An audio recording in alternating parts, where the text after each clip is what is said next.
Hello, and welcome back for another edition of the AI Insiders Podcast, the flagship podcast of edutainment. Because it turns out we're number 3 of the top 25 California science podcasts. Yes, on a list somewhere, we are almost at the top. And while that was never our intention, we are grateful that this seems to be edutaining enough that people are listening, or at least that my mother has somehow hacked the rankings. Hi, I'm Adam Russell, the director of the AI division at USC's Information Sciences Institute, also known as ISI, and I'm your host for the AI Insiders podcast. This is where the future of AI meets the human touch, and where I continue to take the opportunity to get to know my human colleagues better as part of a way to also understand what our future, potentially non-human colleagues might look like. Okay, so I know that's a stretch, but today's theme is stretching, because my guest today, unlike many others I've had in the past, is not a young up-and-comer. He is instead a still, I think, young-looking, up and still going. He's been at ISI since 1997, which, by the way, is the year that Titanic came out. But unlike the Titanic, this dude is, let me mix my metaphors, still trucking. Ulf Hermjakob is my guest. He's a computer scientist and a senior research scientist at ISI. He's known for his intelligence. He's known for his collegiality. And importantly, he's known for his humor. So could this be the day we hear a good AI joke? Ulf, no pressure, and welcome to the AI Insiders. It's my pleasure to be with you. I hope it remains so. So Ulf, I like to start with a little time travel, as we do. And I would love for you to go back and tell your 10, 12, or 14-year-old self, what are you doing in AI today? Why are you doing it? And why your 10, 12, 14-year-old self should be excited about what you're doing. So I'm a computer scientist with a specialty in machine learning and artificial intelligence, and also a passion for foreign languages. I've been privileged to work on a number of very cool projects here at ISI. This includes applications such as machine translation, which is a very broad field, but also more specialized tools.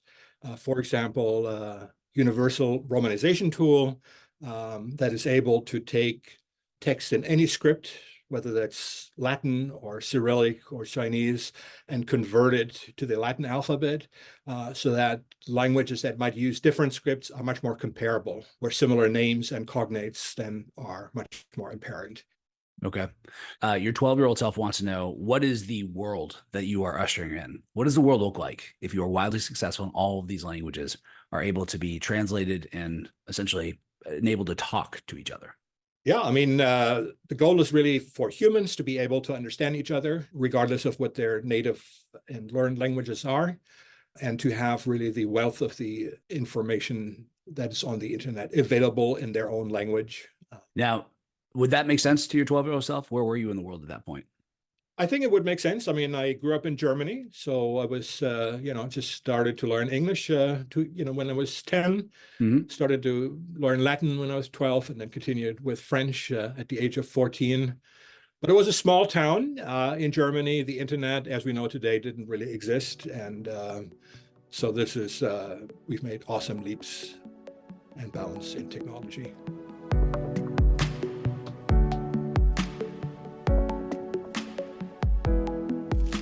What has been the most sort of counterintuitive finding you've had in your research? Something you just didn't see coming? I have to admit that, even only a couple of years ago, some of the research that was being done here at ISI involving social networks, seemed like cute but didn't really strike me as hard science and important for breakthrough. And I very radically revised my opinion. I think this is super important research that my colleagues, Christina Lehrman and Emilio and others are doing. There is so much in terms of, misinformation, for example, that needs to be addressed. And so I think some of these colleagues are really doing very critical research. So I had to really revise my opinion and going from saying, well, we do real stuff like machine translation to, well, we really need people like you, right? That's awesome. So, but you are willing to update like a proper Bayesian. I like that. Like the world changes, your opinion should change as well. The question I had for you is, with the ability now to communicate with even more people, it lends itself to some degree to your point about misinformation. Now I have an ability to influence even more people. I have an ability to spend time building persuasive kind of approaches. How do you think about that? And do you think we're going to solve that problem, or do you think this is like the Red Queen race? We're just in it forever. I'm somewhat optimistic that we will make progress, but misinformation will not go away in total. No, of course, yeah. We've always had new technologies. New technologies are always disruptive. They will always be used by bad players. But I think that as responsible scientists, we can really make progress. This is certainly from the scientific perspective. This will also be true from the political perspective. Big part of that is that, politicians and decision makers have to understand Mm, the new technologies. yeah. It gets harder when someone somewhere or a giant company has coded out, essentially an AI or an agent that does the same. Like, who do you hold accountable for that? How do we hold people accountable there? I'm not suggesting you have an answer there, but I think that's your point is we're gonna have to figure that out. Yes, no, I agree that it is difficult because, we're really taking it to a new level.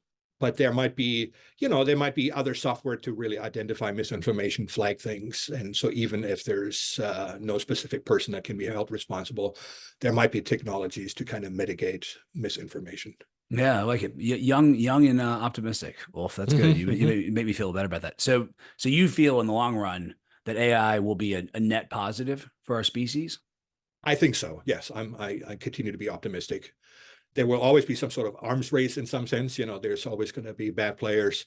Sometimes it takes a little while to catch up, but we've been able to do that with disruptive technologies in the past, at some temporary cost at times for sure. But I still feel optimistic about AI. Go team human. I like it.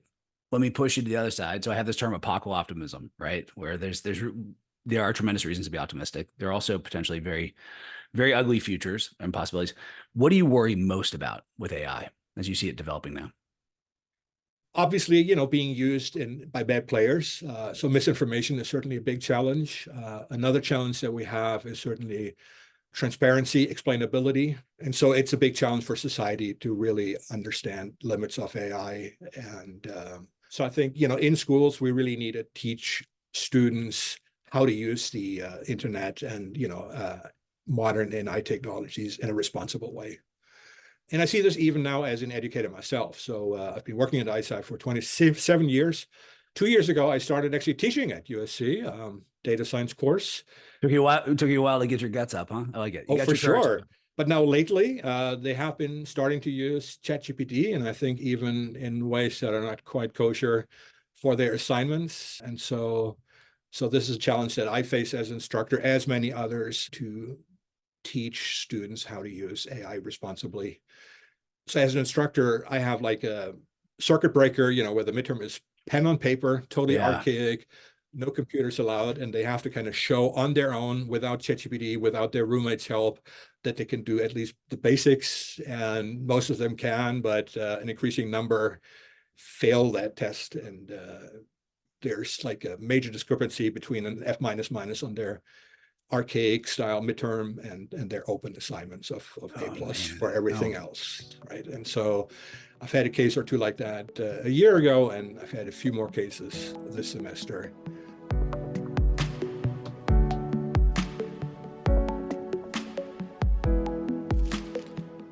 To what degree does learning another language bring with it some empathy of other people? Right. So if you speak the language that other people speak, does it in fact lend itself or give you some sense of different perspectives and therefore some empathy with it? Second part of the question, do you think it's possible that AI may evolve to have something like empathy because of the intake of its data, because it's human artifactual data it's taking in? I think learning a foreign language really opens a window to a different culture, and I think it really increases empathy and understanding, of what is different and what really, is uniting us as humans. For the second one, I'm very skeptical that I would find a computer utterly empathetic, knowing what it does. But the bar is not necessarily very high for a lot of people. You might recall that in the 1960s, I believe, there were some AI pioneers developed the ELIZA system.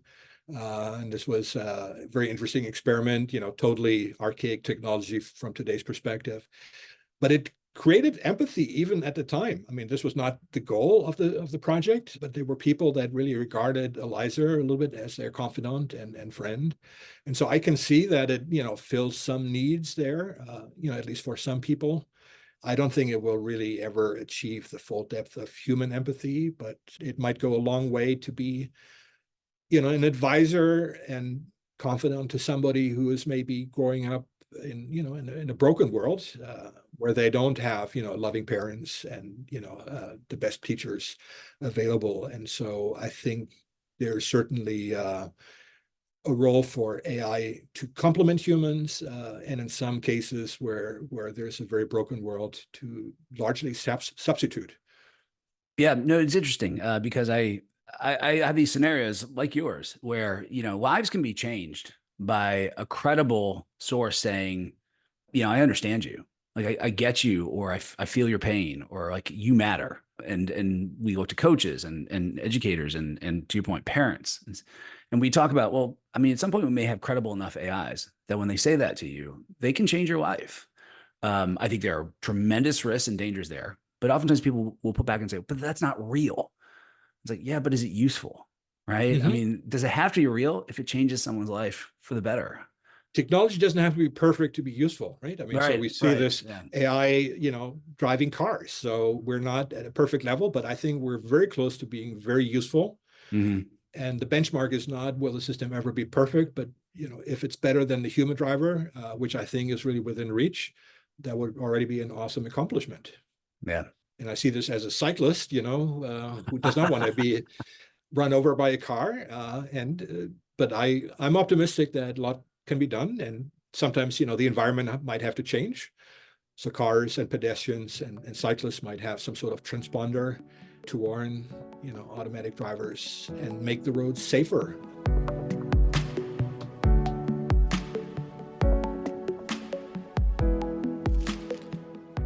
You can have dinner with somebody from history, living or dead, intellectual, somebody, you think might have some profound wisdom to share about how we should think about these times and navigate them. Who would that person be? One cool person to talk to would be Alan Turing. I mean, he's sort of like one of the foundational fathers of AI. I mean, this is fascinating to talk to somebody who really grew up in a very different world, has made enormous contributions. It would also be interesting for Alan Turing to talk to me today, right? I think he did foresee that what he was doing was just like the tip of the iceberg, and he knew that huge things would come. It would be very interesting to talk to somebody for both sides, right? I mean, for him to see, what we were able to achieve so far, and for me to kind of get a perspective on some of the foundational moments of history of AI. Yeah. I think that's a good one. What do you think is the most misunderstood concept in AI? Among the general population, it is really often the blind trust. So understanding the limits of technology is sort of like a big challenge. Yeah. Should we retire the term intelligence from artificial intelligence? Is that kind of where we go wrong to some degree? It's because we say, well, it's intelligent. We should trust it.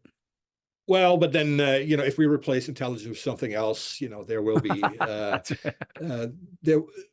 fault will be found there. In some sense, I think that AI is a moving target. So I think one interesting definition might be AI is what computers can do that 30, 40 years ago, humans thought that only they could do with their human intelligence, right? And so this 30, 40-year window basically kind of makes very clear that we're moving, we have a moving target. Even in natural language process, some of the older technologies are often not really considered real AI anymore. So I think there's a little bit of a moving target in people's mind, at least underlying. Yeah. It looks impossible to us, and then it does it, and like, oh well, I guess it wasn't that hard. More of a paradox. Do you have a favorite science fiction book or story or movie about AI? I'm actually not too much into science fiction, oddly enough. Okay. I think the reality is already exciting as it is. And so I think there's enough factual science to keep me entertained and intellectually stimulated. That's a fair point. We're living in a science fiction that we have. Couple of true false questions for you, knowing that it's never just true or false. True or false? Computer science is not a science. False. It is a science. Defend your position immediately. Why do you say it's a science? The reason I ask is because I've asked other people and they're like, yeah, it's not really science. Like it's more like, we're tinkering. There's no like generalizable principles. I mean, there's certainly an engineering component there. I mean, I can see that it's a little bit of a hybrid. No, but a lot of the approaches, experimental setups is scientific, right? I mean, so in natural language processing, we used to be able, when I was a young student, to publish papers without an experimental session. That's really not acceptable anymore.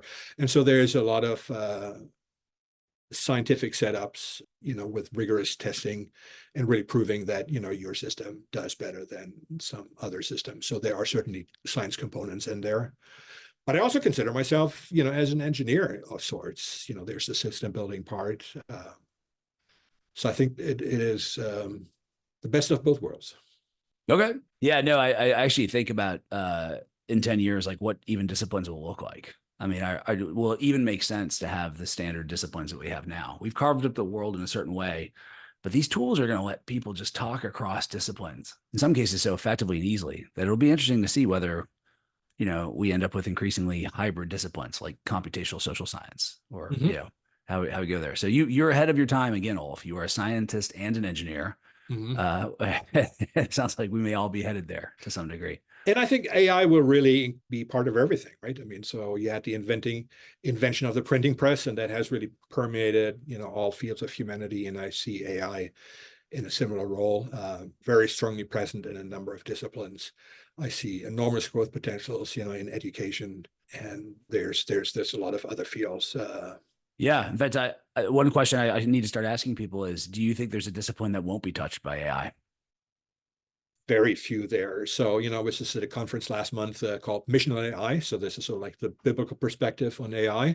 So this is, something that is not directly associated, with AI, but, you have the big thinkers there. How can AI, help congregations and pastors, right? Can we have assistants that answer questions about faith and compassion? And so, there's inroads even, in a field that is very deeply human, and that does not come to mind as a first thing if you kind of look at applications of AI. Oh man, yeah, that's Right? that's true. That is very interesting, and all the more reason for us to get this right, because it is going to be everywhere, and so it's not clear we're gonna get a dry run, right? We don't get a second chance in some sense.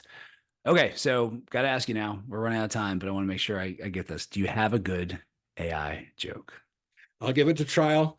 All right, let's do this. Here we go. So how did one AI model reject the proposal of another AI model? Okay, how did an AI model reject the proposal? How? You're overfit. Oh, all right, yeah. Swing of it. No, that was it. Yeah, excellent. It's also the way you tell it is fantastic. So I mean, you could have said anything, and I would find it funny.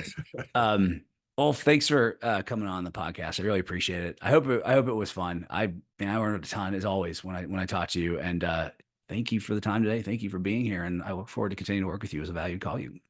It's my pleasure and honor to be on your podcast. Yeah, thank you. Number 3, baby, in California Science Podcast. All right. Well, if you enjoy these short podcasts, do what you can do. And apparently some people are doing. Rate us, score us, evaluate us, grade us. Subscribe, spread the word, send us feedback. We really appreciate the feedback, by the way. Offer up additional sort of crazy questions I can ask, and just keep listening. And I hope learning in an edutaining way. And join us, please, again for another episode of AI Insiders, where we will keep exploring, keep learning, keep humanizing AI to help us navigate our way through this weird, weird world, trying to do what humans do best when they face these kinds of challenges, working together as if all our lives depend on each other. Because they do. So for now, for the future, fight on.